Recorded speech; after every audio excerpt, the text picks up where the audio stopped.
back, everyone, to another session in what we are obviously calling a series for women across the Coachella Valley that you absolutely should know. As you know, we're celebrating Women's History Month.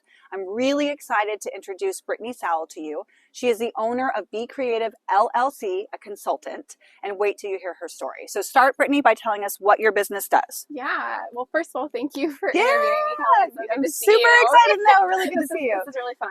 So BCreative LLC is a consultancy that focuses on marketing, design, government relations, and community relations. So a lot of different things under the sun. It really stemmed 1 year ago. So March of 1 year? Oh, yes. I didn't ask. So 1 year you've been doing this business. Yes. Okay, yeah. Awesome. So March of last year is when I decided to go out on my own. Before that, I spent 11 years in government. Oh, so wow. all of what I do as a consultant comes from all those years of experience that I got from local government work. And I had my first job just a little bit behind us. There's a building over there. We are at the Civic Center. So what building was that? It was some professional building, but it was for Supervisor John Benoit for Riverside County when he was alive and in office. I served on his staff for a little over 5 years. Wow. That was my first job. So I started the ripe age of 17. 17. So I'm glad you brought up age because you said you spent 11 years doing that before you became a consultant. Yeah. And you are young. You are 29 years old. Yes. You are 29 years old. You've had a huge amount of experience. We talked a little bit about it, but let everybody know what's been some challenges around your age. Yeah. Well, thank you for asking that question because for me, it's something that it's a struggle when you look young and you are young. Some people are young, but they don't look as young. And I think my whole life, people have told me, oh, you're going to appreciate it one day. You're going to appreciate it one day. Well, I'm sure one day I will. But it's really hard when you're trying to build a career and you walk into a room and people look at you like you're not meant to be there. Not only because you're female, because that's already one issue we know, but then because you look young, that you just don't have a seat at the table because your voice doesn't really matter because who knows what you're saying? You know, you don't know this topic that we're covering. So I think as I worked up my career, I ended up in the C-suite for a different local government agency, a special district. What is the C-suite? C-suite is when you talk about an executive team, that is the C-suite. So it's chiefs, chief executive officers, their chief financial officer, their chief product development officers, things like that. So I worked at our local transit agency, which is a special district, and I left there as the chief of staff. So you can imagine someone with my face looking the age I do and walking into rooms as the chief of staff of an organization like that. Mm-hmm. It was really, really difficult. And so every day, the comments were just interesting, not from internal, because at that point they have to overcome it, right? Sure. But it's usually like the external voices that you walk into a meeting or a room and folks don't really want to pay attention to what you're saying or doing or think that who is this child in the room? Right. So that was really hard. But I think those are the little things that I took with me that made me better in the role I am now as a consultant. Right. And also that's a really big challenge to overcome, that sort of workplace environment where you not only have to show up, you have to show up extra. Yeah. Because you have to overcome that hurdle of looking young and being young. Yeah. Right? And being young. And so what would you attribute that that drive to do? Like, how would you describe that? That's interesting of a question. I mean, I think I've always been just really dedicated to whatever I'm doing and whatever is in front of me. I want to say I have a really good work ethic. Mm-hmm. But it almost pushed me harder to prove that you don't know what you're talking about. Like, you're going to leave this meeting and you're going to be like, wow, I just got whiplash from, having that commentary or having that conversation with somebody. But that's a really interesting question. I think it is a pet peeve though. Like, if you ask my family and be like, oh, guess what someone said in a meeting again today? Mm-hmm. And it was a constant thing. So I think what's interesting now is walking into a room as a consultant and saying, I'm the consultant, I'm the CEO, you can work with me or not work with me.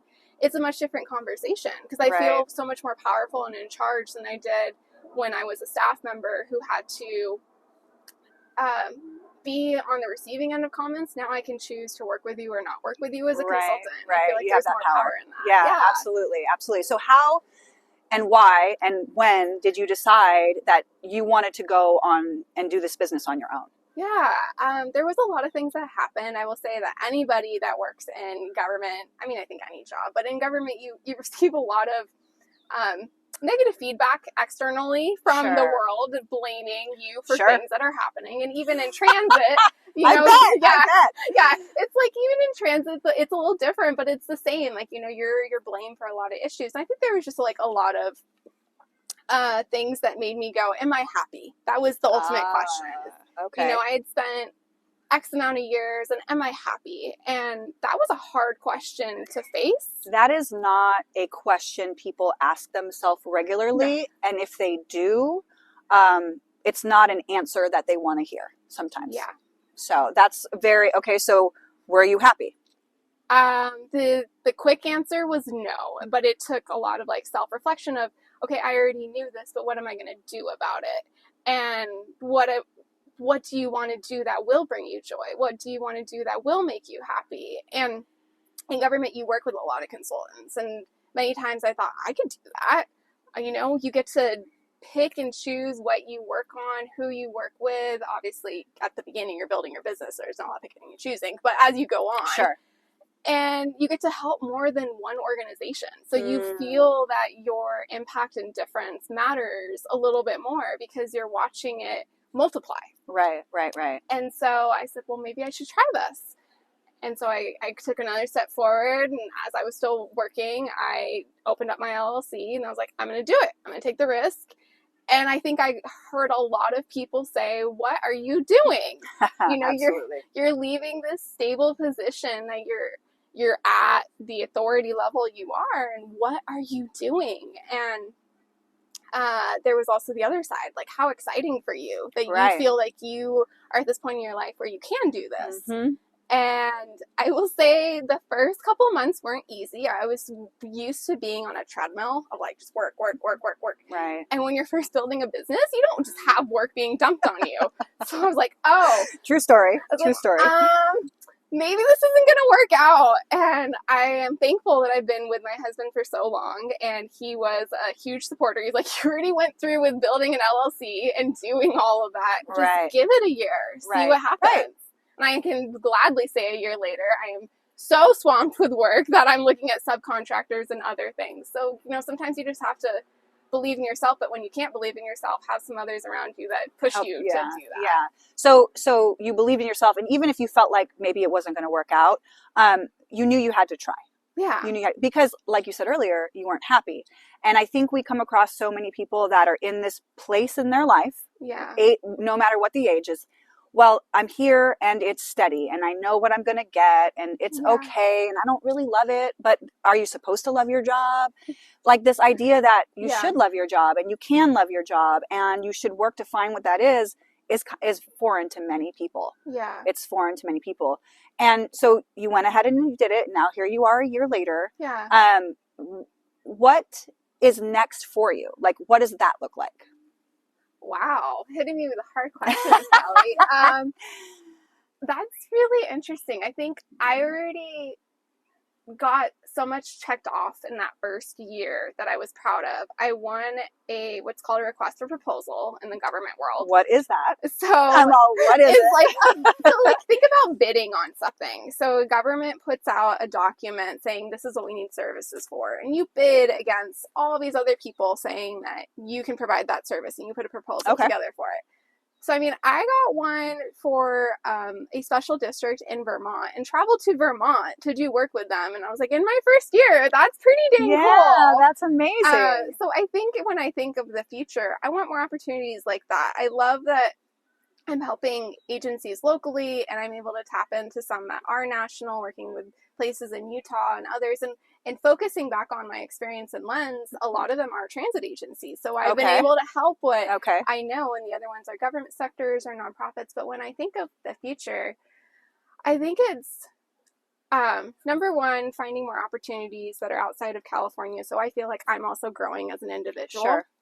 But number two, I've been steadily looking at professional opportunities to continue to advance what I'm doing with certifications in either the community engagement or marketing space, and finding new things that I haven't explored. I mean, the last year I really focused on what I already know, but as you probably know, professional development, you constantly have to be Right. learning. And Right. I feel like that's where I have to focus year 2 on, is Okay. learning more beyond what I've already been able to give clients, which I've helped them with the knowledge that I had with all those years of experience. But now I feel like I need to know what else is happening in the industry so that I can take them to the next different level. kind of businesses over to what you do. Yeah, that's continuing education is so important. Yeah. Definitely. And so that probably fills your days up pretty well. Yeah.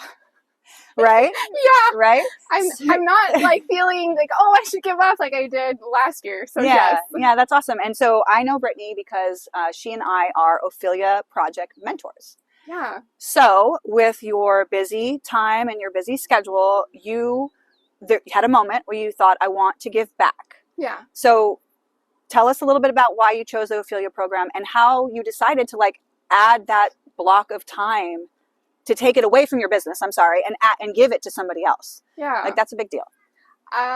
First of all, if you don't know that Kelly is an Ophelia program mentor, she is also our team leader and the best there is. Her energy is infectious and incredible. So there's that. The other part of your question about why, it's interesting because I shared that I started my career at the age of 17, but that job was for coordinating a youth council, and all that they did was service projects, and it brought me so much joy. I was going to college at the same time, so we did these service projects every weekend. And as I reflected on what brings you joy, what brings you happiness as a person, and as I was starting this business, I was like, you have not been volunteering the way that you did when you were younger, and then how you first started your career and loved all those things you were able to give back for the community. So what are ways that you could do that locally? And interestingly, it's not easy to find opportunities out here that necessarily want someone to steadily do it. There's lots of opportunities to do things where it's like, you have an event, we need you to help set up or whatever. Sure. But that can be a little harder to manage in the schedule when you have clients to be able to say, okay, I can do this, compared to having a commitment. So I knew about the Ophelia program actually, I think 3 or 4 years ago. They came to Sunline as a field trip. And so I was like, I remember those group of girls. Okay. And so I looked into it and applied, and it just ended up really working out timing-wise this year, and I've committed to it. I mean, yeah, some days it's difficult. There can be deadlines and client meetings that I have to move around, but I also know the impact that it's making on girls, that having conversations you don't normally have in school, or sometimes with your parents, or sometimes you just don't have it anywhere else. And so being in that room, I do really feel like, okay, the difference might not be felt to them today or tomorrow, but I think of myself and some of the conversations I had with different mentors in my life, and years later you can really feel like, oh, that mattered. Yeah, no, I totally agree. And being a mentor for the Ophelia Project is like, I think people are afraid to overcommit themselves. Yeah. And we're talking like 6 hours, 6 hours a month. Yeah. But it's so important for the girls, the young girls, to see a lot of different kinds of women. Yeah. And so like in our group, there's myself, there's Brittney, we have Erica, she's a lawyer, and then we have Jana and Pat. And Jana's still a substitute English teacher. She's probably in her late 60s. Yeah. And Pat's like this. She's just a NASA rock star. NASA rock star. She's probably in her 80s. Pat, if you're not, I'm sorry. But older generation. But it's so valuable for them to see all moments, the spectrum, and the people and the things that they've done. So, I mean, I know that you're just as passionate about it as I am. For sure. I think being my first year in business, first year doing Ophelia gives you something that maybe your day is missing as well. Sometimes, we can get so hyper-focused on, be it work or something that's happening in our family life. And so to know that you're taking that moment to give to someone else's life, it's so fulfilling. Yeah. I mean, it's indescribable unless you take the time to do it. And if you're a female out there and you're interested and you do have, like Kelly said, it's 6 hours a month. So 2 times a month, 3 hours. I mean, it is absolutely one of the best programs that you can do because of the consistency and the fact that you get to see growth in the girls, because you see them from the beginning of the year to the end of the year. Or from, freshmen through to seniors. Yeah. Super valuable. So an underlying thread for each and every one of these interviews has been that each woman who decided to open their business has a sense of service, right? It's a sense of service. So do you get that same sense of service from your consulting business, and you just added Ophelia because you wanted to be in the community, or is that what Ophelia does for you? I think it's both. I mean, I think that's why I have leaned into having so many of my clients be government agencies or nonprofits, because what they do is for the constituents, it's for residents, it's for the people in our community, whether it be our community or the communities that they serve if they're in a different state. I get so much joy out of that compared to, I mean, I love my private clients, but selling a product or selling something, it's a very different lens compared to making sure people are informed and educated that there's free services out there or a way to help you connect better. So I think it's a little of both. I enjoy what I do because I get that sense of community and service from it, but then I needed something that I felt personally connected to because as providing something to that client, it's then theirs that they get to celebrate, which I love, right? That's their celebration. But I wanted something that I could celebrate as well. Awesome. And I could celebrate in the room that these girls are doing amazing. And I can see that with my 2 eyes. Yeah, definitely. Fills your cup. Yeah. Yeah. So if somebody needed your services, what would be the best way to reach out to you? So I can be reached by email at Brittney, Brittney, at BCreativeDesigns.org, or you can visit my website at BCreativeDesigns.org, and it's B and then no E, so it's BCreative, BCreative. Very good, very good. And so for all of those people out there that want to take the leap and believe in themselves and do something like this, what would you suggest? Like, what's your piece of advice? Wow, let's end it with a big one. Okay. The biggest piece of advice I would say is believe in yourself, that it's okay to take risks. It's going to feel really scary in the moment, especially if you leave something that you've known for so long. But if you're being pulled to it, there's a reason. Sure. So 100%. Believe in your gut for that, have faith in yourself, and then surround yourself with at least one person who will support you through that moment where you're like, what am I doing? And is this going to work? Is this going to work? And they'll make sure that you, in that moment, don't give up on yourself. And then sometimes I would say on the other side, what we talked about with the age, like don't let those outside voices matter. But if they do affect you one day, just make it a drive to be better and prove them wrong. Yeah. That's awesome. I think that's great. Thank you so much. Thank you. I appreciate you so much. Oh my gosh, it's Awesome. So I hope you enjoyed this one. Of course, we have many more to come. Don't forget to check out the YouTube channel so that you can see all of them. And all right, we'll see you next time.